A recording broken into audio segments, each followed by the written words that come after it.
اللهم صل على فاطمة وأبيها وبالها وبنيها وأمها ومحبيها. بسم الله الرحمن الرحيم وبه نستعين. السلام عليك أيتها الصديقة الشهيدة المكسورة ضلعها المظلوم بعلها المقتول ولدها. Welcome to second episode of Fatimiyyah series. Previously, we discussed that the Holy Quran mentioned and referred to the lady Fatimah, Salamullah alayha. But the question is, where is the name of Lady Fatimah in Holy Quran? Inshallah, on this episode, we will discuss about this question. Our scholar today is Sheikh Raja'i. Sheikh Raja'i, Assalamu alaikum. Wa alaikum assalam wa rahmatullah. It is my honor to be here for the second time in this very informative program, inshallah, to deal with the other question. Inshallah. So, as we mentioned, that on this, inshallah, on this episode, we will discuss this question. If we claim that the Holy Quran referred and mentioned the Lady Fatimah Salamullah alayha, exactly where is her blessed name? This question is one of the most significant questions that some persons asked, and we receive this question on these days. So inshallah we will discuss and inshallah we will answer this question on this episode. Sheikh Raja'i, we all are ears. Thank you. Yeah, it is a very important question. Most of the time, especially in last session, we said that we have around 200 verses of Quran dedicated to Lady Fatimah az-Zahra, Salamullah alayha. And this is a very intriguing question. You say, okay, you claim 200 ayahs. Where is the name? You only say 200 ayahs, 200 verses. But whenever I open the noble book, the Quran I mean, I cannot find this name. Where are these names of Lady Fatimah in the holy book of Quran? You know, the answer is very simple. Because when we deal with Quran, we can find that it's not the policy of this noble book to mention the names. One simple example. For example, when you look into this noble book, we have discussions about the prophets. How many prophets do we have? More than 120,000, to be exact, 124,000 prophets. But the question is, do we have all of them mentioned in Quran? Of course not. Only 26 of them were mentioned in Quran. So this is very important to know. It's not the policy of Quran. Another example. The noble Prophet of Islam is mentioned in Quran only 4 times. But when it comes to Moses, I don't know the exact number. I think it's more than 50 times. Yes. More than 50 times that you can find the word Moses in Quran. Musa is mentioned in Quran. So we can say, based on this policy, based on this habit of Quran, not mentioning the name of people doesn't mean that that person has any shortcomings or failures or anything like that. Because it is usually a question directed to Shiites. You say, Amir al-Mu'mineen, the commander of the faithful, is very important. He's next to Rasulullah, Lady Fatimah az-Zahra, this and that and the other. All of these, you say, but we cannot find their names in Quran. Yes. I think our audiences ask this question.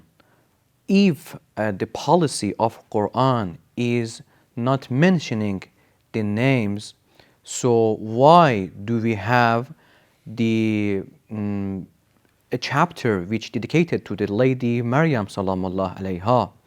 And why do we have this blessed name on the Holy Quran? Is this question have any answer or not? It's also another good question. Yes, we have a whole chapter, a whole surah of Quran dedicated to Lady Maryam. Yeah, we all know about this. Yes. As I told you, sometimes Quran, the noble book, wants to make an example, to make a point. In this situation, this noble book goes to the people and name them, mention the names. It doesn't necessarily mean that whenever you want to make a point, you have to name the person. Exactly. This is the first time, the first reason. The second reason is Surah Maryam is very important. When you study this chapter, this surah, you can find many high position, high status for Lady Maryam. This surah actually proves the infallibility of Maryam. This surah proves that Lady Maryam received a special sustenance from Allah subhanahu wa ta'ala.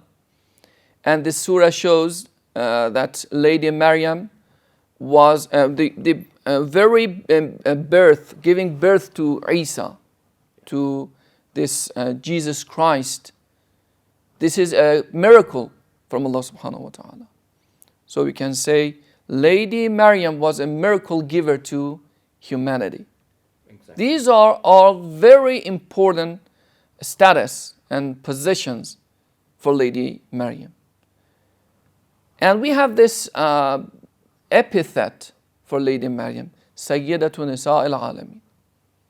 This was a question directed to Imam al-Sadiq, I think. A question that was asked from him, that if you say Maryam was Sayyidatu Nisa al-Alamin, and you also say Sayyidatu Nisa al-Alamin for Lady Fatimah, how is this possible? The Imam alayhi salam said, Lady Maryam was Sayyidatu Nisa al-Alamin for her own age.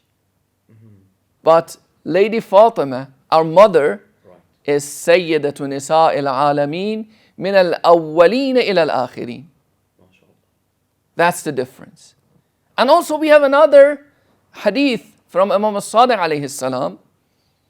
It is very important, it is very beautiful that the Imam says whatever good things, good personalities that Allah subhanahu wa ta'ala has mentioned for Lady Maryam, these are only just tiny examples of what you can find for Lady Fatimah.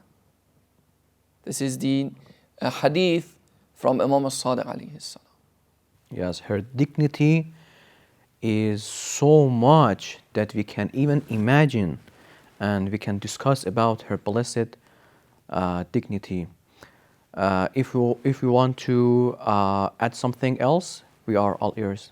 Yeah, Surah Maryam for Lady Fatimah, I think it's a good point to consider.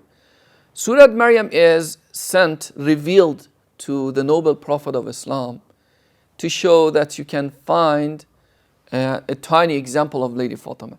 It wanted to show that the existence of a person like Lady Fatimah is possible.